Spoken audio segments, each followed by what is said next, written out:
Well, I'm back here again. Finally started working on the truck again. As you can see, I got the cab off finally.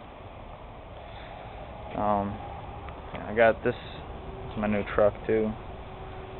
Something else new that I got since last time. I've been working on this. It's a 97 F-150 with 106,000 miles on it. 4-wheel drive. It's in good condition. But this radio here, it was stock before and I didn't like it, so my friend helped me put it in. Actually, he pretty much did it. I didn't really know how to do it, but at least I'll know now for next time. And then also put in a little sub.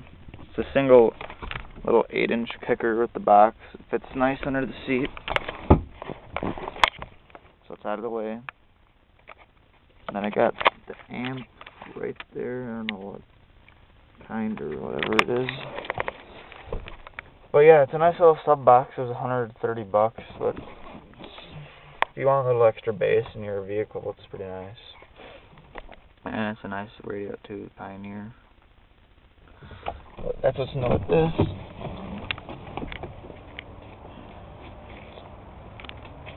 And then I also fixed this. There's bolts I put there. Someone cut the top of this bed liner off to put a fiberglass cap over it, so I put some bolts on it.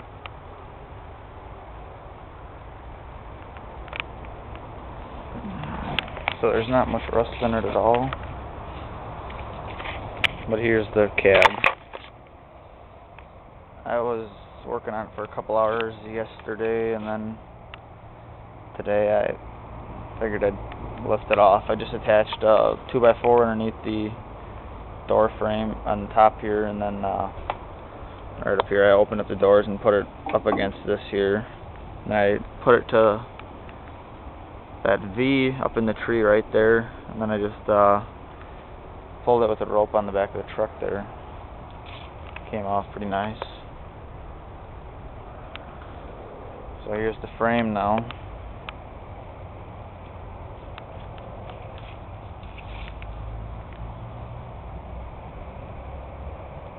I think now my next step I'm going to do is take off the radiator and then this cover type side panel thing.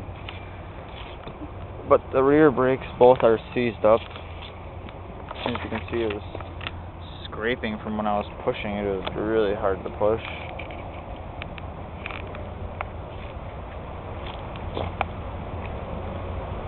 So I got plenty of work to do yet. I gotta I think I'm gonna take this out to my grandma's barn and leave it sit out there for the winter because I don't want it to get ruined. There's already leaves and stuff up in here. So I don't know what the next step is. I'm thinking I'll just take off a couple smaller things yet on this. Just this front cover stuff here, radiator and the stuff like that, and then hopefully take the frame out there. Otherwise I'll have to cover it up real good and just leave it here or move it somewhere else in the yard. But then the other plan for this winter is we're going to clean off the garage. We got a messy garage, and then start working on all this stuff here. I got the one fender here, needs welding, fixed dents on it, fixed up the bed. This side of the bed is fine, just needs some minor welding and stuff, but that bed had a big kink in it, and I'm going to try and get a different one from a junkyard, just the one side. It's not really worth me spending time trying to fix it. I got the one top of the panel for the opening the hood there, and then I got one in the garage. The running board here needs work. I got one in the garage, so there's plenty of work to be done to it for the body wise. So I'll have to take off the doors and do some welding on that and whatnot. It's coming along though. I should have been working on it more, but I just didn't have the motivation or whatever to do it, so finally figured I'd get to work so I can at least put the thing in the garage for the winter and start working on it. Wish I would have got more than I did done, but that's my own fault, so I gotta go and buy like a little feed welder now.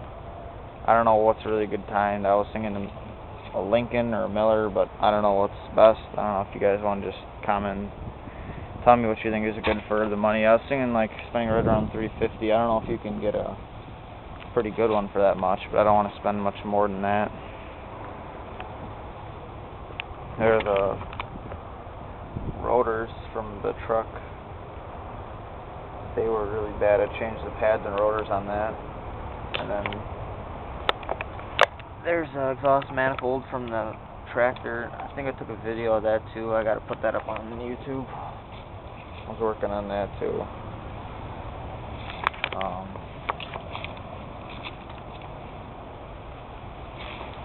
Yeah, for now that's about it.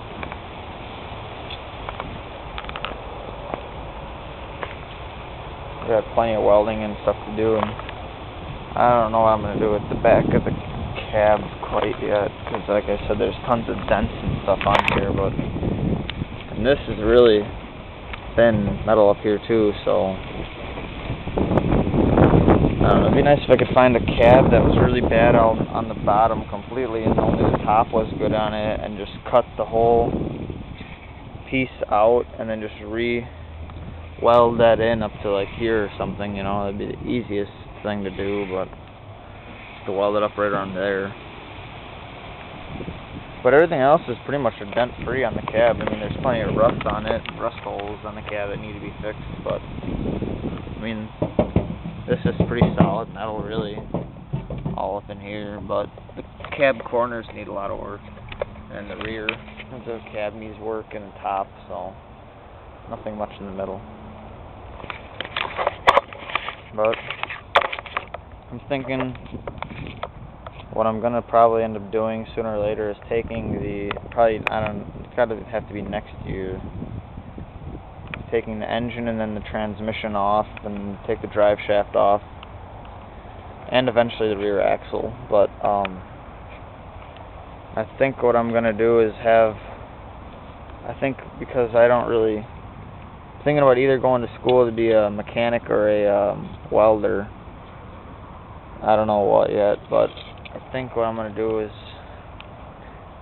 just wait on that and rebuild those both when I have more knowledge on it, because I don't really know anything about transmissions. I mean, I know very basic engines, I know, but not as good as I could know them.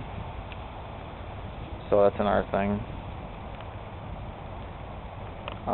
So I was thinking about just taking that off, and then I was going to probably take the rear axle somewhere and have the rear axle reworked, and then I would completely redo the frame, and then I could redo the bed completely, and then the cab, and then all the other body parts, so that I have everything else ready when it goes to put the engine and the transmission in.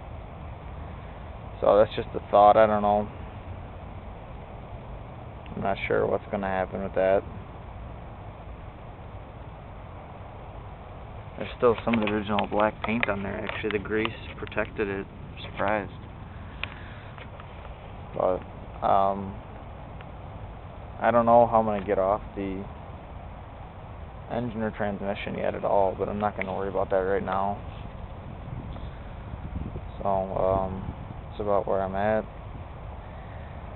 But it's going to be a pain to take off everything and then sandblast down. And then I'm going to have to, I think I'm going to go all original on it. I mean, the only thing I was thinking about doing, I don't even know how I would do it or how other people have been doing it, if they even have, I don't know. The only thing that I would want to do that would not be original is add a power steering on the belt somehow. I don't know how hard that would be, if it's even possible. Maybe I won't. I don't know.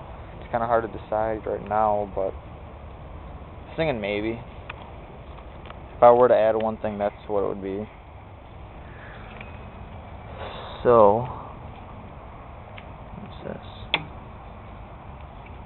Just so I get a quick video of it. I'm going to replace the master cylinder on it, replace all the brakes on it, do all that fun stuff. And then hopefully, I'm thinking that's going to happen probably next spring, hopefully. And get the frame all painted up, and then I'm going to have to store it somewhere for a while. I'll get the rear axle probably redone by someone professionally, and grind it down, and then I'll paint it up with the primer. But I was thinking, everyone thinks that you got to powder coat these things, but the more I've been watching people, I think the better way to go is to just put a good epoxy primer on it, because this isn't going to be your daily driver. You're not going to be driving this in rust or salty weather or shit weather, you know. And it'll hold up good, and that's what I think the best thing is going to do. So I think good epoxy primer and good paint is going to make it fine. But